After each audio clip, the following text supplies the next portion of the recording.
berdiri, kita mau bersyukur kepada Tuhan. Begitu baik buat kita, karena Dia telah memberikan kehidupan yang baru dan memampukan kita untuk hadir bersama-sama dan berbeda pada pagi hari ini. Kita mau bersyukur dan mengagungkan Dia. Kita mau buat pujian penyembahan. Ku bersyukur Bapa. Banyaknya Kau perbuat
Tuhan penuhlah hati ini,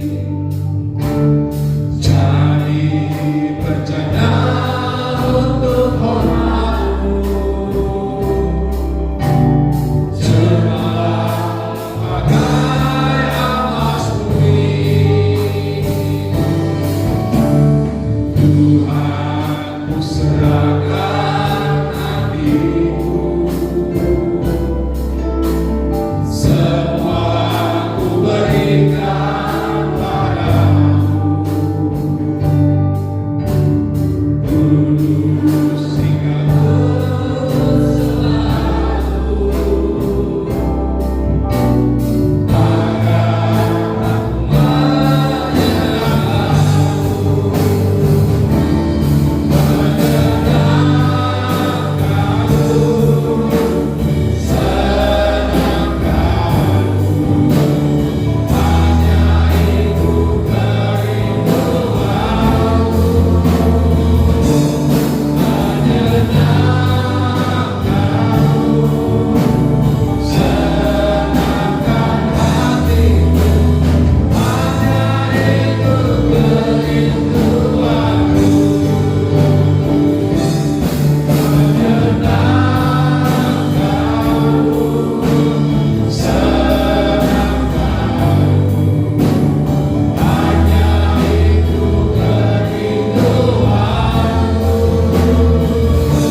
saat umat mencari wajah-Nya,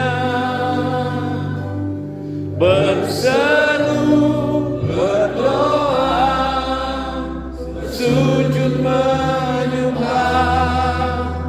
dan menikmati kehadiran-Nya. Tuhan mau dekat dengan umat-Nya,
ini datang memuji dan menyembah kita.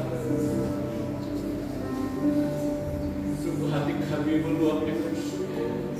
Sungguh hati kami meluap dengan penyemangat.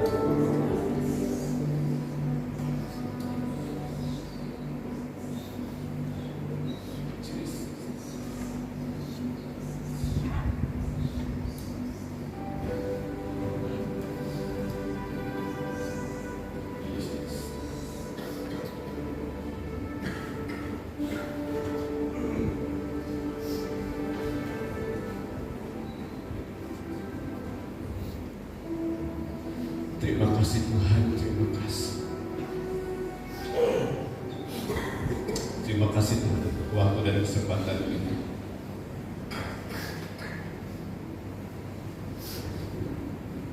Kami percaya Tuhan Engkau luapkan kerinduan ini terus menerus di kami. Teristimewa rekan-rekan kami daripada pelayanan Wiranian Tuhan Yesus. Kami percaya Engkau akan lakukan sesuatu dalam pelayanan yang Tuhan percayakan kepada kami. Kami percaya Yesus Kristus. Kami dedikasikan apa yang Tuhan sudah letakkan akan menjadi suatu kenyataan, dan itu akan mengobarkan suatu pujian dan penyembahan yang lebih lagi di hadapan Tuhan. Terima kasih. Terima kasih. Terima kasih kepada semua yang terlibat dalam pelayanan. Shalom. Selamat pagi. Apakah? Dengan bala. Tembur Tuhan karena Dia sudah memimpin kita dalam kehidupan kita sampai kita ada kekuatan untuk datang kepada Tuhan. Jadi puji Tuhan, syukur hari ini belum lagi mulai, itu sebenarnya belum mulai itu 27 besok baru mulai. Jadi ngawang saya cuti. Jadi puji Tuhan, kita bersyukur karena kasih Tuhan. Kalau type dalam handphone ataupun dalam WhatsApp saya boleh sedikit lah untuk berbahasa Mendaya. Tapi kalau kalau bercakap sudah memang kalah mulai dulu itu. Jadi sekali lagi saya ucapkan shalom, selamat pagi, selamat bertemu dalam kasih Tuhan kepada semua jemaat yang dikasihi dan diberkati Tuhan. Kita sangat bersyukur kepada Tuhan karena kebaikan kemurahan Tuhan, dan juga kita bersyukur karena Bapak Dixon Libat ada juga di sini bersama dengan kita. Puji Tuhan, kita beri tepukan tangan dulu untuk Tuhan. Dia ada di bilik asuhan sana. Jadi inilah kebaikan Tuhan. Dia sangat rindu sebenarnya. Baik, mari kita membaca satu petikan firman Tuhan yang terdapat di dalam 1 Raja-Raja pasal yang ketiga ayat yang pertama sampai ayat yang ke-15. 1 Raja-Raja pasal yang ketiga ayat 1 sampai ayat yang ke-15. Saya akan bacakan nanti. Sebelum itu saya mau baca satu perkara dulu. Baik. Minggu lalu, minggu ini kami banyak berpantun.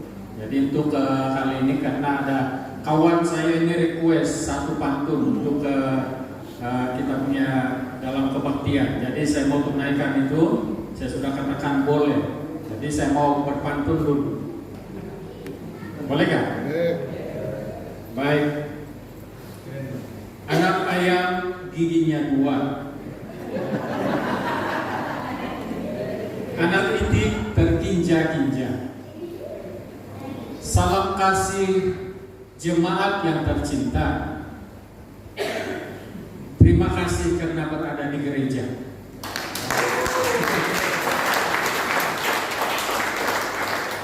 Baik, terima kasih karena Anda tepuk tangan bagi pantun itu. Baru tadi pagi saya cipta itu.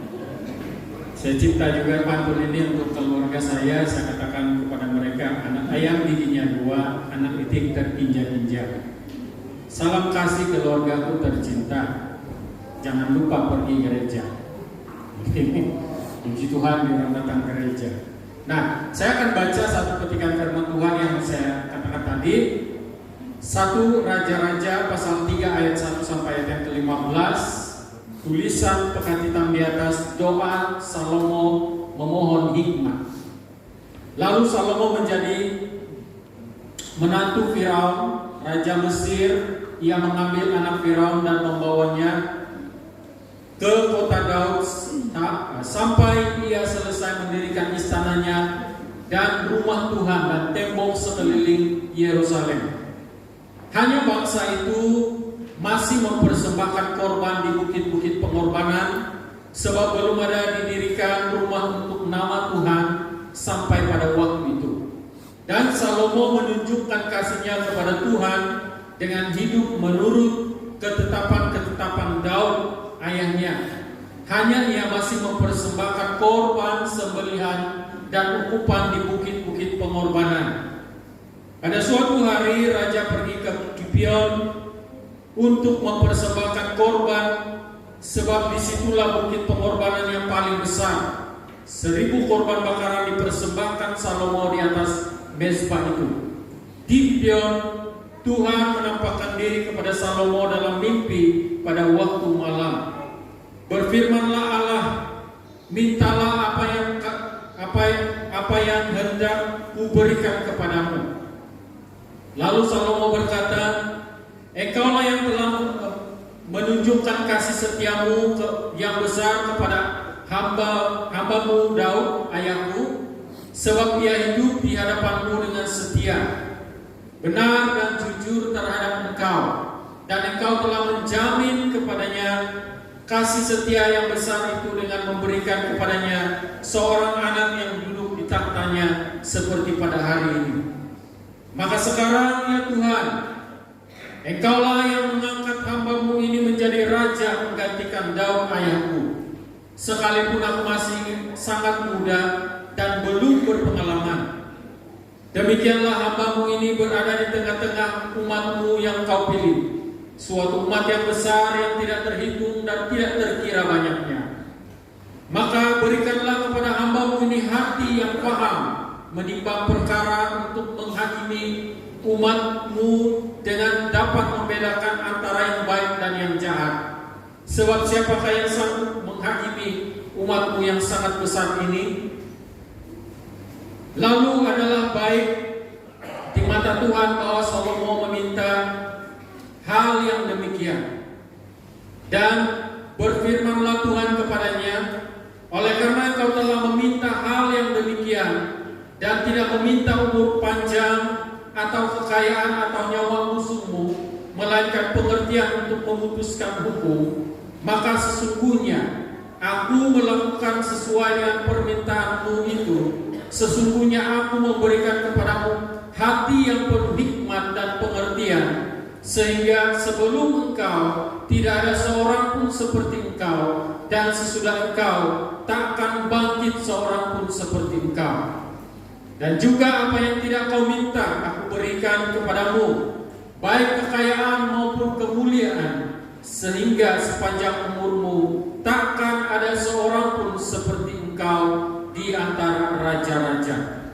Dan jika engkau hidup menurut jalan yang kutunjukkan dan tetap mengikuti segala ketetapan dan perintahku, sama seperti ayahmu Daud, maka aku akan memperpanjang umurmu. Lalu terjagalah Salomo, ternyata ia bermimpi.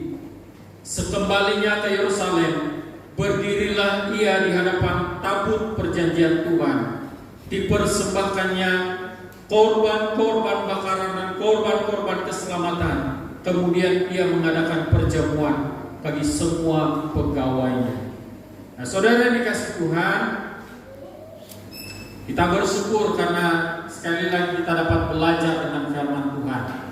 Dan sesungguhnya firman Tuhan yang kita belajar ini banyak sekali ataupun merupakan berkat yang luar biasa, yang sangat besar, yang tidak boleh kita biarkan dia berlalu begitu saja. Biarlah firman Tuhan itu kita nikmati dengan hati yang terbuka, sehingga berkatnya kita rasakan. Dan apabila kita dapat merasakan berkat, maka kita dapat menghidupi berkat itu untuk kemuliaan nama Tuhan. Saya beri tema renungan untuk pagi ini, yaitu mintalah yang terbaik di antara yang terbaik. Nah, ini dia punya tema, mintalah yang terbaik di antara yang terbaik, bukan yang terbalik. Jangan minta yang terbalik, minta yang terbaik di antara yang terbaik. Dan yang terbaik yang kita peroleh itu adalah hanya daripada yang terbaik, yaitu yang terbaik itu adalah Tuhan Yesus Kristus. Hanya dialah Allah yang ataupun Tuhan yang terbaik yang dapat memberikan yang terbaik kepada kita. Walaupun dunia ini menjanjikan ataupun menawarkan ataupun memberikan tawaran-tawaran hebat untuk kebaikan kita, tetapi itu belum ke tahap yang terbaik. Yang terbaik itu hanya dapat diberikan oleh Tuhan Yesus Kristus, Bapa kita di sorga. Nah, saudara dikasih Tuhan,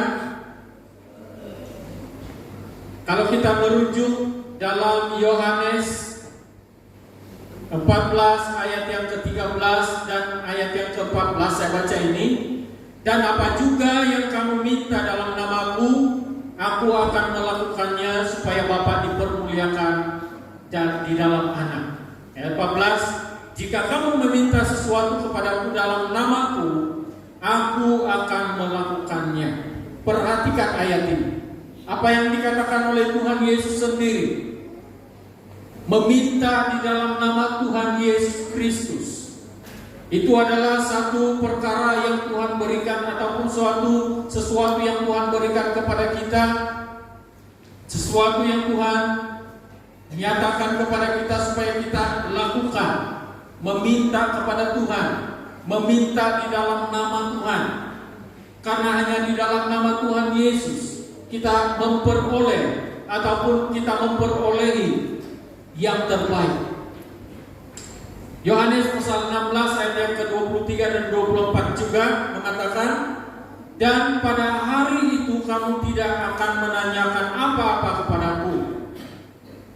Aku berkata kepadamu, sesungguhnya segala sesuatu yang kamu minta kepada Bapa akan diberikannya kepadamu dalam namaku. Sekali lagi disebutkan dalam namaku. Dalam nama siapa? Dalam nama Tuhan Yesus Kristus. Apa saja yang kita minta kepada Bapa di surga, itu kita minta di dalam nama Tuhan Yesus. Karena hanya di dalam nama itu kita akan memperoleh yang terbaik. Ayat 24, sampai sekarang kamu belum meminta sesuatu pun dalam namaku. Mintalah maka kamu akan menerima, supaya penuhlah sukacitamu. Nah, saudara dikasih Tuhan, mengapa sampai hari ini masih terlalu banyak orang percaya ataupun orang Kristen yang belum mengalami kepenuhan sukacita dalam kehidupan mereka? Mengapa masih terlalu banyak orang percaya yang belum mengalami apa yang nama hadirat Tuhan, belum mengalami apa yang namanya pekerjaan Tuhan, belum mengalami apa yang namanya kenikmatan di dalam Tuhan? Karena apa? Karena tidak meminta di hadapan Tuhan. Mungkin ada yang masih ingat apa yang dikatakan oleh Tuhan Yesus sendiri, mintalah maka akan diberi, carilah maka akan mendapat, ketuklah maka pintu akan dibukakan bagimu. Nah, kita perlu ingat itu selalu, minta di dalam nama Tuhan Yesus Kristus. Menjadi peminta itu lain, tetapi meminta di dalam iman ataupun di dalam nama Tuhan Yesus Kristus sesuai dengan keperluan kita itu berlainan dengan yang meminta-minta. Nah, saudara dikasih Tuhan, mengapa? Persoalannya mengapa sampai hari ini masih terlalu banyak orang, masih terlalu ramai orang yang belum mengalami apa-apa yang daripada Tuhan. karena Anda tidak meminta. Sebab tidak pernah meminta. Minta pun mungkin ala kadar saja dia meminta. Sekedar berbicara ataupun sekedar melepaskan doa begitu saja. Tuhan, kami perlukan ini. Tapi sebaiknya kita ingat apa yang dikatakan dalam Injil Matius pasal 5 ayat yang ketiga. Berbahagialah mereka yang sadar bahwa mereka memerlukan Tuhan. Apabila kita menyadari bahwa kita ini memerlukan Tuhan, maka doa kita, Tuhan, saya perlukan Engkau. Karena dia tahu Tuhan itu adalah sumber segala sesuatu. Tuhan Yesus adalah sumber segala sesuatu. Nah, mintalah yang terbaik di antara yang terbaik daripada yang terbaik, yaitu Tuhan Yesus Kristus sendiri. Jangan minta kepada dewa-dewa dunia ini. Seperti Salomo kita lihat, walaupun Salomo itu percaya kepada Tuhan, tapi dia masih mempersembahkan persembahan kepada berhala-berhala. Karena istrinya ataupun sebahagian daripada keluarganya itu masih lagi percaya kepada hal-hal dunia. Nah, sudah dikasih Tuhan, tetapi Tuhan begitu baik. Tuhan begitu baik sehingga dia menyatakan dirinya untuk Salomo. Sehingga Salomo ini mengubah pendirian dia menjadi seorang yang hanya menyembah Tuhan ataupun hanya memuliakan nama Tuhan. Salomo, ketika kita membaca sebentar tadi, kita melihat pembacaan itu, ketika Salomo mengamat-amati ataupun memperhatikan segala sesuatu yang dalam kehidupan manusia ini, dia perhatikan. Ketika dia menjadi seorang ataupun ditabalkan menjadi raja, sebenarnya dia perhatikan setiap sosok manusia, setiap sudut hidup manusia, setiap sudut kepemimpinan ataupun kedudukan, setiap sudut keberadaan manusia itu. Dia perhatikan itu. Dan segala sesuatu itu memang menguntungkan bagi dia. Kekayaan itu menguntungkan, keuntungan itu apalagi. Dan setiap perkara yang terjadi dalam kehidupan manusia sehari-hari, setiap hari, setiap waktu itu dipelajari oleh Salomo. Ketika dia melihat semua ini, yaitu harta, kekayaan, kedudukan, keuntungan, kepuasan hidup, itu Salomo pelajari.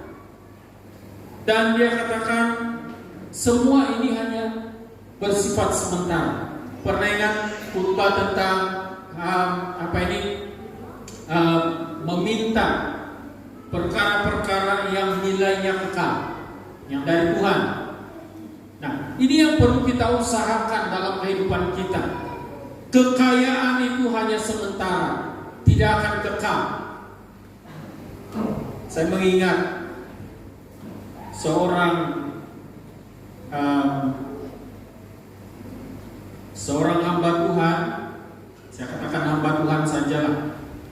Dia seorang yang begitu kaya raya, penuh ataupun hartanya banyak.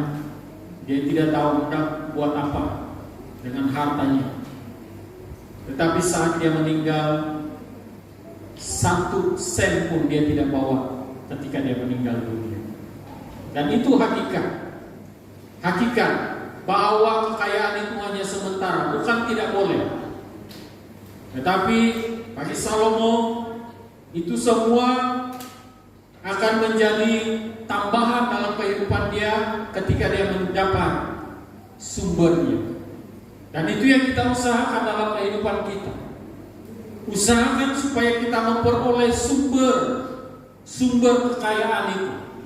Karena apabila kita sudah mendapat sumber, maka secara otomatis apa yang dikatakan dalam Matius pasal yang ke-6 ayat 33. Apa yang dikatakan di sana? Boleh paparkan itu? Matius 6 ayat yang ke-33.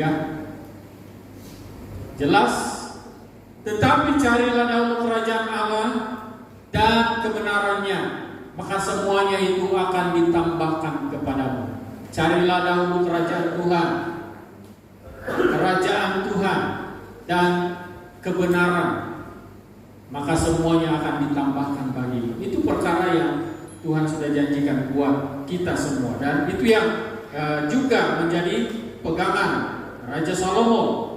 Nah, setelah dia mengamati segala sesuatu, dia mendapati bahwa satu perkara yang tidak akan diambil ataupun tidak akan dapat digugat oleh dunia ini, yaitu hikmat.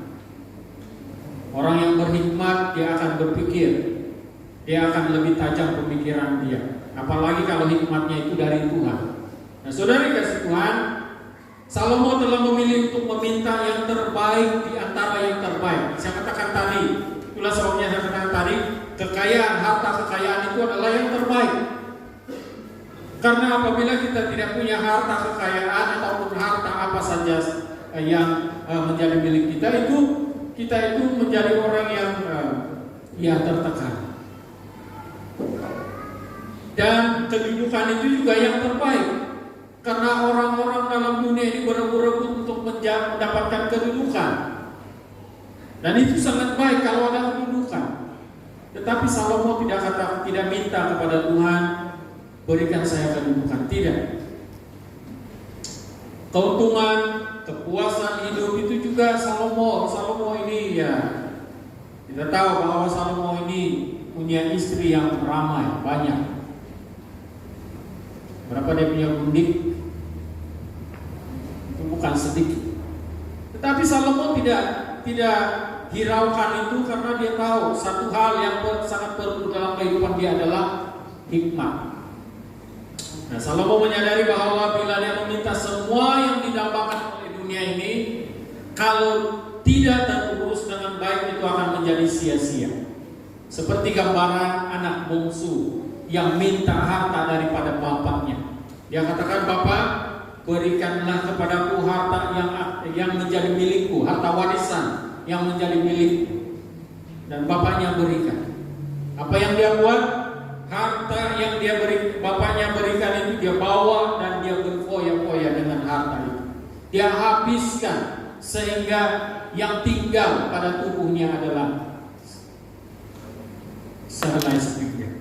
Nah, saudara kasih Tuhan, dia mempersia-siakan, memboroskan harta yang begitu banyak sekali yang bapaknya sudah berikan. Kadang-kadang kita juga sama seperti itu. Kita minta kepada Bapa. Tuhan, berikan saya hikmat. Tetapi hikmat itu kita boroskan. Jadi jangan kita boroskan apa yang Tuhan berikan. Seperti banyak yang ramai yang pernah saya jumpa seperti itu. Dia menangis-nangis minta doa. Pastor, tolong berdoa untuk kami. Pastor, tolong berdoa untuk saya supaya saya ini diserapkan dalam kerajaan. Pastor, tolong berdoa untuk saya supaya saya ini didoakan. 1 bulan kemudian mendapat apa yang dia dapat, yang didoakan. Tapi las-las dia berfoya-foya. Dia tidak ingat sudah apa yang Tuhan sudah berikan. Tadi pagi saja Tuhan berikan peringatan kepada saya. Kamu harus ingat, dia katakan dalam hati saya itu berbicara. Kamu harus ingat, jangan lupa apa yang Tuhan sudah lakukan untuk hidupmu. Jangan lupa apa yang Tuhan sudah buat untuk kamu. Jangan lupa walau sekecil manapun yang Tuhan sudah buat untuk kamu, itu Tuhan buat. Jadi tidak boleh dilupakan. Karena apabila kita melupakan itu berarti kita itu tidak setia kepada Tuhan. Saudara dikasih Tuhan, Salomo menggunakan kebijaksanaan untuk mendapatkan kebijaksanaan. Nah, ini yang penting juga. Kita harus ingat, Salomo menggunakan kebijaksanaan dia untuk mendapatkan kebijaksanaan. Kita juga sebagai orang percaya, mari kita gunakan akal pikiran, akal budi kita, akal kita yang waras ini untuk mendapatkan kebijaksanaan yang daripada Tuhan. Karena dunia ini juga menawarkan kebijaksanaan yang sementara. Dunia ini juga kadang-kadang menawarkan kebijaksanaan yang hanya beberapa waktu. Ada expirednya. Apabila sudah tiba waktunya, dia tidak akan berfungsi sudah. Tetapi yang Tuhan punya, yang dari Tuhan ini tidak ada expire. Expire dia hanya apabila kita sudah meninggal dunia. Nah, saudara dikasih Tuhan, Salomo menggunakan kebijaksanaannya untuk mendapatkan kebijaksanaan dari Tuhan. Itulah dia katakan, saya minta hikmat. Dia katakan kepada Tuhan. Dan apa yang Tuhan lakukan? Dia jawab, Salomo, kamu akan mendapat apa yang kamu minta. Dan yang saya berikan ini adalah perkara-perkara yang terbaik, karena sebelum kamu tidak ada orang yang minta ini dan tidak ada orang yang dapat ini. Selepas kamu pun tidak akan ada orang yang dapat yang ini. Berarti itu yang terbaik. Dan walaupun mungkin kita tidak akan lagi mendapat yang terbaik seperti Salomo, tetapi saya percaya, saya yakin dalam diri saya, dalam hidup saya percaya saya akan mendapat yang terbaik, yang khusus untuk saya daripada Tuhan. Anda juga akan mendapat yang terbaik, yang khusus secara khusus untuk Anda, yang orang lain tidak akan dapat, yang orang lain tidak akan dapat, yang dulu tidak pernah dapat, dan yang tidak akan dapat pada masa akan datang. Untuk kamu, untuk pribadi kita. Jadi kita perlu minta itu daripada Tuhan. Saudara dikasih Tuhan, bila kita mengingat apa yang dikatakan dalam Yohanes pasal 1 ayat yang ke-12, tetapi semua orang yang menerimanya diberinya kuasa supaya menjadi anak-anak Tuhan, yaitu mereka yang percaya di dalam namanya. Anak-anak Tuhan berarti kita sudah diberikan authority ataupun otoritas daripada Tuhan. Dia berikan kita kuasa menjadi anak-anak Tuhan. Dan apabila kita itu menjadi anak-anak Tuhan, apa yang menjadi bagian kita adalah meminta kepada Tuhan. Meminta kepada Tuhan, dan Tuhan pasti berikan. Itulah sebabnya Tuhan katakan, siapakah di antara kamu yang memberikan ular kepada anaknya yang meminta telur? Siapakah di antara kamu yang memberikan batu kepada anaknya ketika dia meminta roti? Sejahat-jahat manusia, dia masih tahu memberikan yang terbaik, dia katakan. Apalagi Bapamu di sorga yang boleh memberikan yang terbaik daripada yang terbaik. Jadi saudara dikasih Tuhan, kita diberikan otoritas untuk menjadi anak-anak Tuhan, tapi juga diberikan hak mutlak untuk meminta langsung kepada Tuhan. Bukan by pastor, bukan by penetua. Meminta kepada Tuhan itu bukan melalui saya, bukan melalui para penetua, bukan melalui masuk di gereja ini baru meminta. Tetapi masa demi masa kita pun boleh meminta kepada Tuhan. Saudara dikasih Tuhan, apakah perkara-perkara yang menjadi keutamaan kita untuk meminta kepada Tuhan? Harus bezakan keutamaan dengan kegemaran dan keinginan. Kadang-kadang kita itu keutamaan itu dinomor 3-kan, keinginan itu dinomor 1-kan, diterbalikkan. Keinginan saya adalah untuk ini. Keinginan daging saya perlukan ini. Begitu juga dengan kegemaran, saya lebih gemar untuk ini. Tetapi keutamaan dia nomor 3-kan. Keutamaan itu adalah Tuhan. Itu adalah keutamaan kita. Nah saudara, Yakobus pasal 1 ayat 1 hingga 8, di sana juga mencatatkan, memberitahukan kepada kita tentang iman dan hikmat. Iman dan hikmat. Kita disuruh supaya meminta dalam iman dan jangan bimbang. Karena orang yang berhikmat itu dia tidak akan bimbang. Orang yang berhikmat itu dia tidak mendua hati. Dan karena apabila kita mendua hati ataupun bimbang, kita tidak akan menerima apa-apa dari Tuhan. Jadi saudara dikasih Tuhan, ada 3 perkara yang saya mau kongsikan untuk kita renungkan pada pagi hari ini tentang berdasarkan tema yang kita belajar pada pagi hari ini. Mintalah yang terbaik di antara yang terbaik. Yang pertama,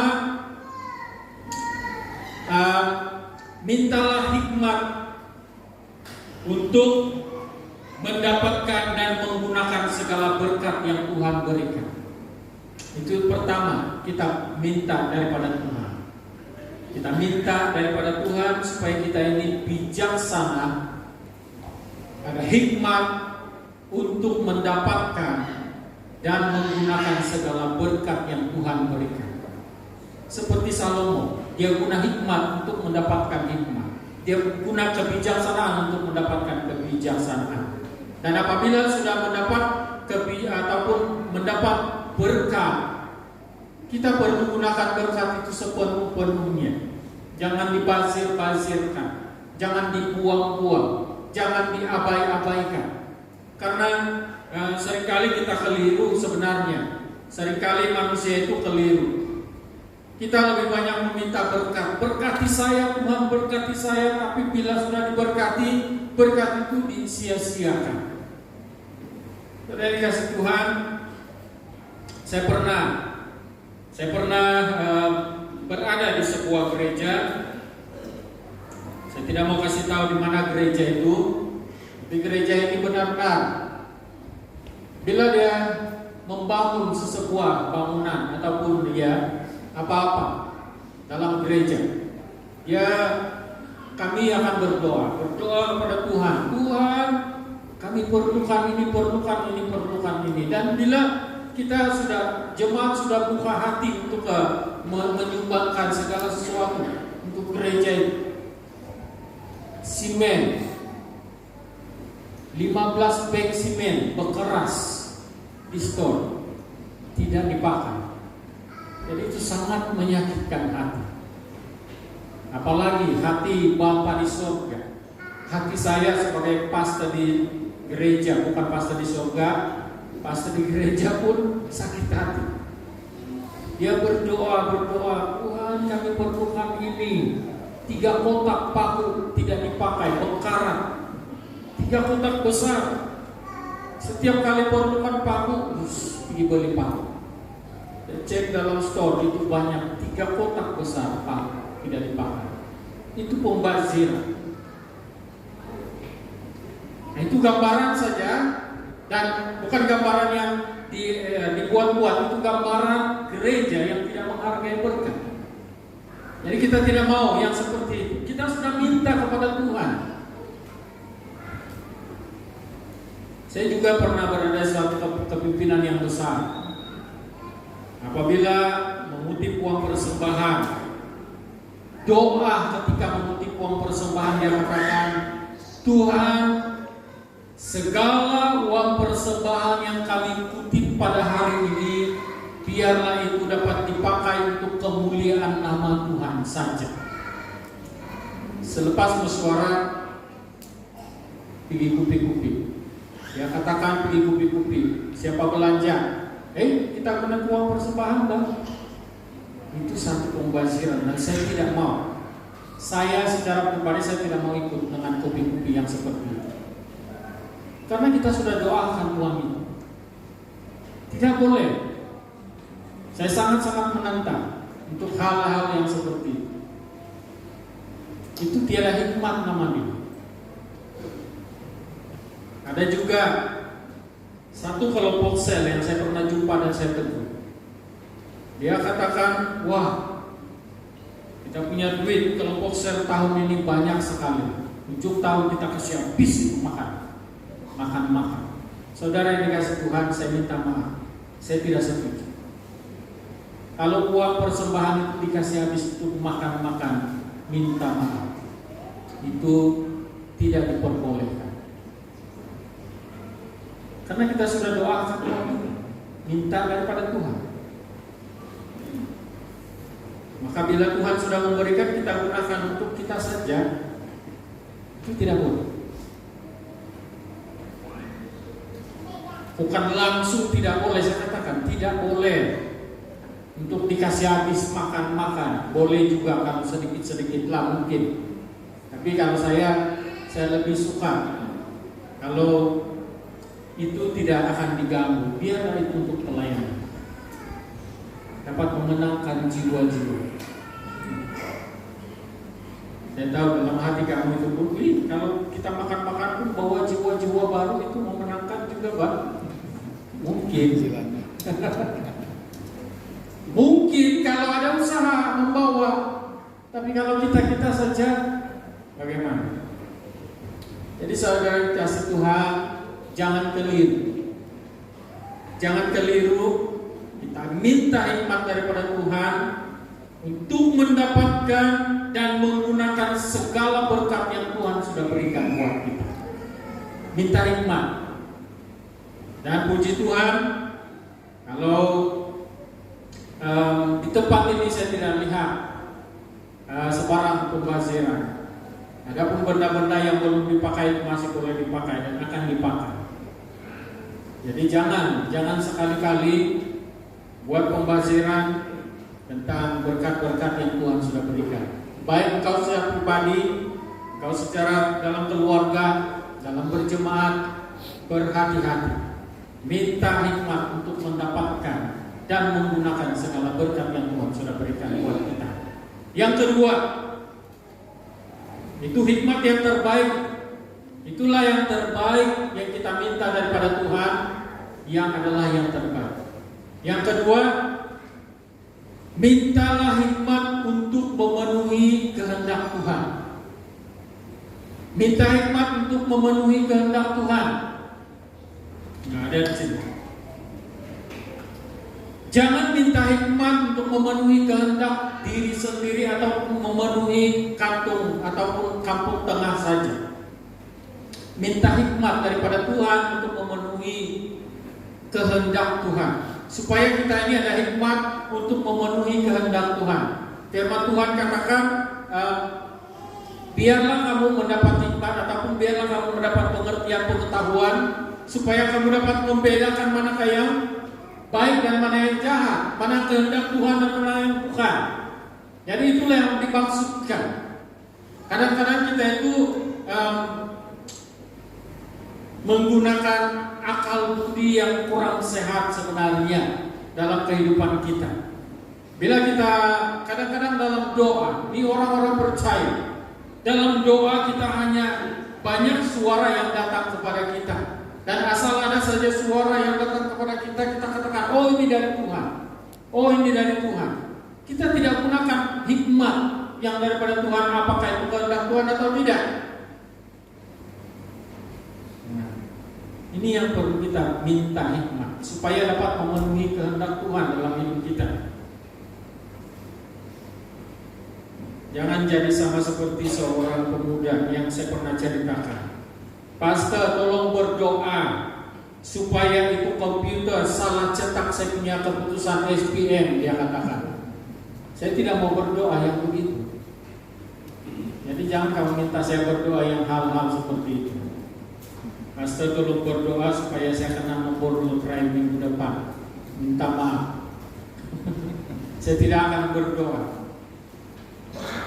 Itu yang dilakukan oleh seorang pemuda ini, dan selepas itu saya tegur dia, kamu ajar Tuhan menipu, jangan. Dari kasih Tuhan, kita lebih banyak meminta Tuhan untuk memenuhi kehendak kita kadang-kadang. Kita kadang-kadang menyuruh Tuhan, Tuhan, saya mau supaya Engkau lakukan ini, saya mau supaya Engkau jadi ini, saya mau supaya Engkau memberi ini, saya mau supaya Engkau buka jalan buat kami, Engkau lakukan ini, lakukan ini, lakukan ini. Semua Tuhan yang lakukan. Yang kamu lakukan apa? Nah, tiada lagi yang kamu mau lakukan, tinggal jalan lugai-lugai saja. Ini untuk orang Kristen itu tidak sepantas dia berlaku. Sebenarnya kita itu minta hikmat dari Tuhan supaya kita itu dapat memenuhi kehendak Tuhan. Walaupun kadang-kadang cukup menderita, cukup sakit, cukup banyak perkara yang akan kita hadapi, cukup berit untuk kita terima segala sesuatu yang datang kepada kita. Tapi Tuhan janji apa? Tuhan janjikan kekuatan, kemampuan. Tuhan janjikan penyertaan. Itu sudah cukup. Tinggal kita minta hikmat supaya kita itu dapat memenuhi kehendak Tuhan. Minta kepada Tuhan, Tuhan berikan saya kekuatan untuk dapat memenuhi kehendak. Apa kehendakmu? Apa yang Engkau mau supaya saya lakukan? Maka Tuhan akan nyatakan itu. Tapi kadang-kadang kita berdoa, Tuhan apa lagi yang Engkau mau? Ini kadang-kadang doa pemberontak ini timbul. Doa pemberontak ini timbul. Kadang-kadang saya dengar ada orang-orang kawan-kawan ataupun jemaat yang berkata, saya berdoa begini pastor, Tuhan, apa lagi yang Kau mau dari saya? Itu pemberontakan, itu doa pemberontakan. Karena kalau sudah disebut apa lagi yang Kau mau dari saya, itu berarti dia memberontak. Tapi coba kita katakan, Tuhan, aku ini adalah hamba-Mu. Sesungguhnya saya adalah hamba-Mu. Lakukan apa yang Kau mau, nyatakan apa yang Kau mau. Saya siap Tuhan. Maka Tuhan dengan senang hati lakukan. Kalau kita bilang apa lagi yang Kau mau dari saya Tuhan, berarti kita sudah bosan melakukan apa yang Tuhan mau. Jadi saudara yang kasih Tuhan, kita perlu minta hikmat supaya kita itu dapat mengerti, mengenal apa yang dikehendaki oleh Tuhan dalam hidup kita. Kadang-kadang kita juga mau supaya kita juga berdoa. Kadang-kadang Tuhan, saya mau ini, saya mau itu, saya mau di sana, saya mau di sini. Saya mau agar saya dapat, saya mau semua yang ada. Saya mau agar saya dapat mendapat yang ini, mendapat yang itu. Tetapi saudara yang kasih Tuhan, ini seolah-olah kita sedang meletakkan syarat di hadapan Tuhan. Kadang-kadang kita berdoa, saya mau ini, itu dan itu dan di sana dan di sini, supaya saya dapat memuliakan nama-Mu. Seolah-olah kita ini meletakkan syarat pada Tuhan. Tapi jangan kita menjadi seperti itu. Contohilah apa yang Salomo lakukan. Dia meminta hikmat. Kita minta hikmat untuk dapat memenuhi kehendak Tuhan. Dan mari kita yakini apa yang dikatakan dalam Injil Matius pasal yang ke-6 ayat 33 tadi. Mari kita yakini. Carilah dahulu kerajaan Tuhan dan semuanya akan ditambahkan bagimu. Berarti apabila kita sudah mendapat sumber, kita akan dapat imbuhan. Kita akan mendapat berkat yang disediakan. Jadi cari sumber itu. Jangan cari apa yang dia dapat lakukan. Cari sumber. Seperti awal tahun ini kita sudah mendengar mana yang lebih kamu mau. Kamu dibagi pancing ataupun dibagi ikan. Kamu dibagi babi atau kandang. Nah, banyak yang pilih. Kamu dibagi telur atau ayam. Mana yang kamu mau? Semua mau. Kalau yang semua dia mau, itu tamak lagi. Jangan semua mau. Karena apabila semua kita mau, artinya tiada usaha. Tapi mintalah apa yang lebih utama. Kalau kita gemar makan telur ayam, minta ayam supaya kita dapat melihat telur-telurnya. Baik, yang ketiga dan terakhir, mintalah yang terbaik di antara yang terbaik. Yang terbaik yang ketiga adalah hikmat untuk lebih banyak mengucap syukur. Itu yang lebih baik, yang terbaik. Minta hikmat untuk lebih banyak mengucap syukur. Yang dikatakan dalam ayat yang 16 hingga 18 dalam 1 Tesalonika pasal yang kelima. Bersukacitalah senantiasa, tetaplah berdoa, mengucap syukurlah dalam segala hal, sebab itulah yang dikehendaki oleh Tuhan di dalam Kristus Yesus bagi kamu. Itu yang dikehendaki Tuhan, mengucap syukur. Bukan mengucap syukur saja, bersukacita senantiasa, tetaplah berdoa, mengucap syukurlah dalam segala hal, sebab itu yang dikehendaki oleh Tuhan. Dan apabila itu dikehendaki oleh Tuhan, maka kita lakukan itu, pasti itu dapat menyenangkan hati Tuhan, dan itu yang terbaik. Orang yang bersyukur, orang yang senantiasa mengucap syukur adalah orang yang berkemenangan. Orang yang mengucap syukur, senantiasa mengucap syukur adalah orang-orang yang tahu menghargai berkat. Tetapi apabila seseorang yang seringkali mengeluh dalam hidupnya, seperti khotbah minggu lalu juga mengeluh, ada yang mengeluh walaupun dia ada uang tapi dia masih mengeluh, berarti dia tidak tahu mengucap syukur. Dia tidak tahu berterima kasih banyak kepada yang memberi. Syukur-syukurlah kalau ada uang ataupun ada berkat-berkat yang Tuhan sudah berikan buat kita. Itu sudah cukup. Cukupkanlah dirimu dengan apa yang ada, kata firman Tuhan, kata Paulus. Cukupkanlah dirimu dengan apa yang ada, dengan ucapan syukur kamu akan melimpah dengan berkat-berkat Tuhan yang katakan. Jadi kita minta hikmat untuk lebih banyak mengucap syukur. Jangan biarkan diri kita itu hanyut dengan omong kosong ataupun omongan yang omelan yang begitu menyayang hati Tuhan. Kadang-kadang kita ini mengomel.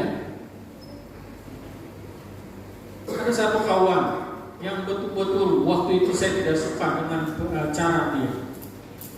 Waktu dia lapar dia kata, lapar betul di perut. Dia cakap lagi, kurang ajar dia punya perut. Kurang ajar betul di perut, lapar dia bilang. Betul, pantang saya dengar. Mari bisa makan.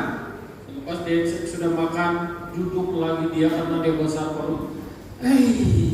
Kenyang betul dia bilang. Mengeluh lagi. Lapar mengeluh, kenyang mengeluh. Apalagi yang dia tidak mengeluh. Sepatutnya mengucap syukur karena dia dapat makan, berbanding dengan orang yang berkeroncong dia punya perut, garuk-garuk dia punya perut sampai tengah hari, sampai petang. Saya pernah berada di suatu tempat ini cukup jauh, 27-28 tahun yang lalu saya berada di sana. Ya, jam 3 petang saya makan, jam 3 petang besok baru makan balik. Garuk-garuk setiap perut, minum air pahit. Tapi saya tidak pernah katakan, saya tetap bersyukur walau waktu itu saya belum berapa kenal Tuhan, tetapi saya mengucap syukur kepada Tuhan sampai hari ini karena Tuhan memberikan kekuatan buat saya.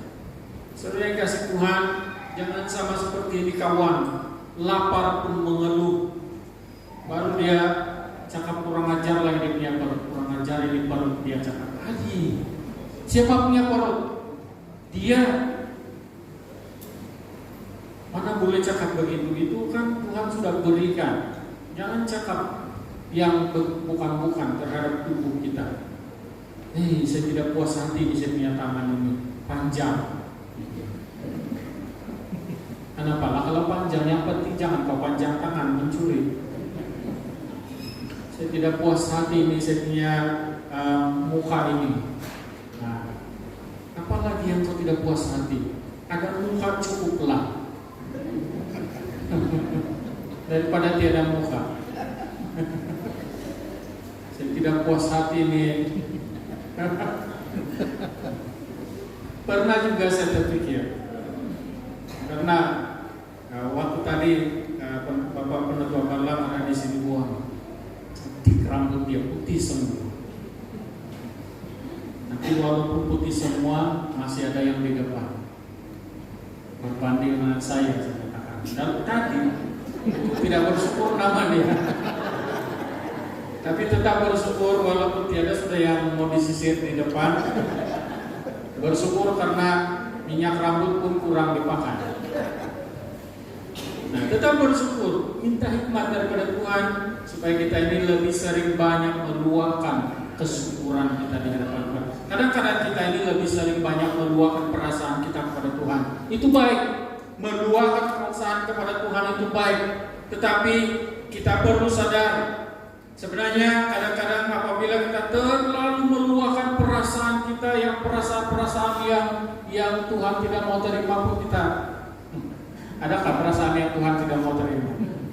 Saya rasa tiada. Tapi apabila kita sudah sampai mengungkapkan, Tuhan, saya tidak puas hati ini. Kenapa Pak saya tidak handsome macam dia? Nah, itu pemberontakan namanya.